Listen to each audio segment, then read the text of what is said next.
Assalamualaikum warahmatullahi wabarakatuh. Selamat pagi dan semoga sehat selalu untuk kita semua. Yang terhormat Bapak Elan Malianto, Eskom MTI selaku dosen pembimbing kita semua, serta teman-teman seperjuangan yang senantiasa saya banggakan. Alhamdulillah, puji syukur kehadirat Allah Subhanahu wa Ta'ala yang telah memberikan kita nikmat umur, nikmat iman, nikmat kesempatan, sehingga kita bisa mengikuti perkuliahan online di masa pandemi ini. Salawat beriringan salam kita hadiahkan kepada Nabi besar Muhammad Sallallahu Alaihi Wasallam. Mudah-mudahan dengan seringnya bersalawat kita bakal mendapat syafaat beliau di yaumil akhir nanti. Amin.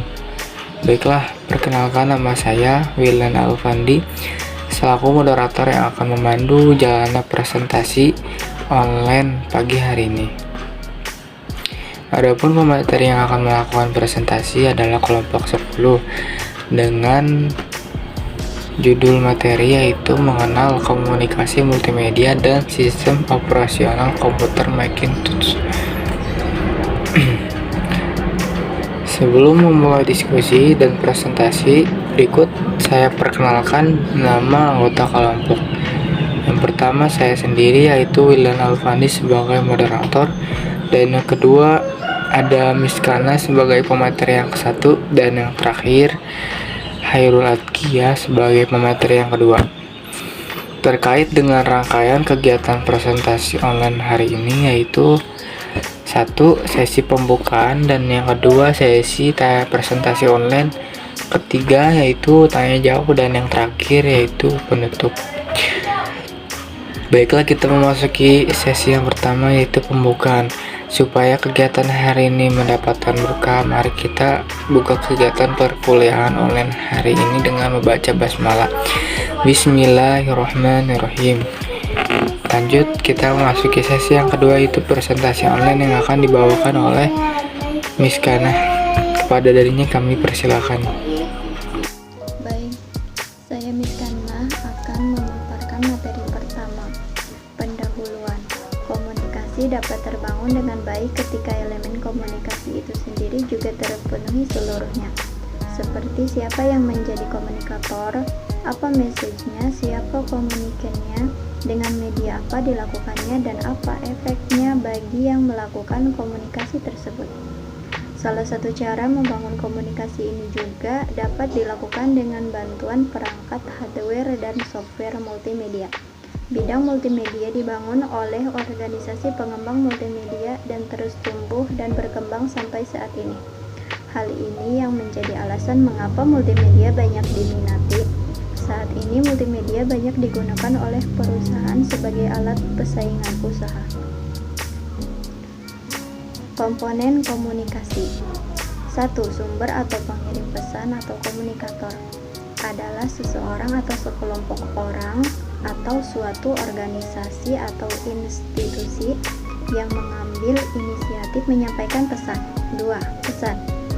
Tanda atau lambang seperti kata-kata tertulis atau secara lisan, gambar, angka. 3. Saluran adalah sesuatu yang dipakai sebagai alat penyampaian atau pengiriman pesan. 4. Penerima atau komunikan adalah seseorang atau sekelompok orang atau organisasi atau institusi yang menjadi sasaran penerima. Faktor penting dalam proses komunikasi. 1. Akibat atau dampak hasil yang terjadi pada pihak penerima komunikan. 2. Umpan balik atau feedback, yakni tanggapan balik dari pihak penerima komunikasi atas pesan yang diterimanya. 3. Noise atau gangguan, yakni faktor-faktor fisik ataupun psikologis yang dapat mengganggu atau menghambat proses komunikasi. Kita lanjut presentasi yang kedua yang akan dibawakan oleh pemateri kita yang bernama Hairul Adkia. Kepada darinya kami persilakan. Baiklah, saya akan melanjutkan presentasi ini. Multimedia Multimedia berasal dari kata multi yang berarti dari beberapa dan kata media memiliki arti pembawa informasi yang spesifik. Jadi singkatannya multimedia memiliki definisi pembawa beberapa informasi spesifik menurut Vaughan 2004. Multimedia didefinisikan sebagai kombinasi teks, seni, suara, gambar, animasi, dan video yang disampaikan dengan komputer atau manipulasi secara digital dan dapat disampaikan dengan atau dikontrol secara interaktif. Penggunaan multimedia: 1. Bisnis, 2. Sekolah, 3. Rumah, 4. Tempat umum, 5. Virtual reality. Selanjutnya, Apple dan sistem operasi Macintosh. Macintosh adalah nama dari komputer yang dibuat oleh Apple Inc. Tidak seperti Windows yang dijual bebas dan dapat diinstalkan ke hampir semua merek komputer. Mac atau OS hanya dapat diinstalkan secara ilegal. Dan komputer Apple Macintosh, setiap pembelian baru sebuah komputer Apple secara otomatis akan mendapatkan Mac OS beserta beberapa aplikasi bawaan Sound, Comic, Livy. Standar teknologi Macintosh: 1. Prosesor yang cepat, 2. Grafis luar biasa, 3. Sistem operasi paling canggih di dunia. Selanjutnya, aplikasi multimedia dalam Macintosh 11. Semakin majunya teknologi komputasi membuat komputer mampu berinteraksi dengan penggunaannya. Dengan lebih interaktif, kemampuan processing yang semakin cepat membuat komputer mampu menjalankan antarmuka grafis yang lebih mudah dimengerti oleh kalangan awam. Cukup dan terima kasih. Baiklah, lanjut ke sesi penutup. Teman-teman yang berbahagia, dari pemaparan dan pembahasan mengenal komunikasi multimedia dapat kita tarik kesimpulan diantaranya yaitu perubahan teknologi membawa dampak pada berbagai sektor kehidupan, diantaranya kemudahan bagi masyarakat dalam mendapatkan informasi. Hal ini tentu tidak serta-merta diperoleh tanpa adanya media atau sebuah perantara. Media audiovisual yang akan menjadi pilihan favorit sebagian besar masyarakat untuk memperoleh sumber informasi yang akan dibutuhkan.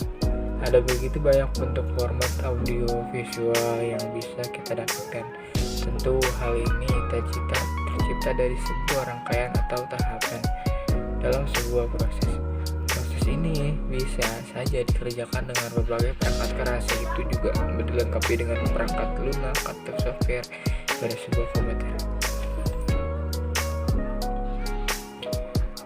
Kepada yang terhormat Pak Ellen Malianto dan serta teman-teman yang berbahagia, demikianlah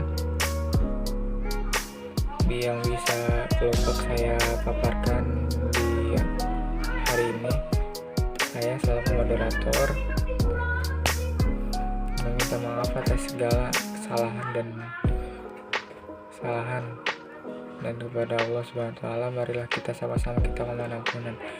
Mari kita tutup kegiatan hari ini dengan membaca hamdalah. Alhamdulillahirabbil alamin. Demikian saya akhiri. Wassalamualaikum warahmatullahi wabarakatuh.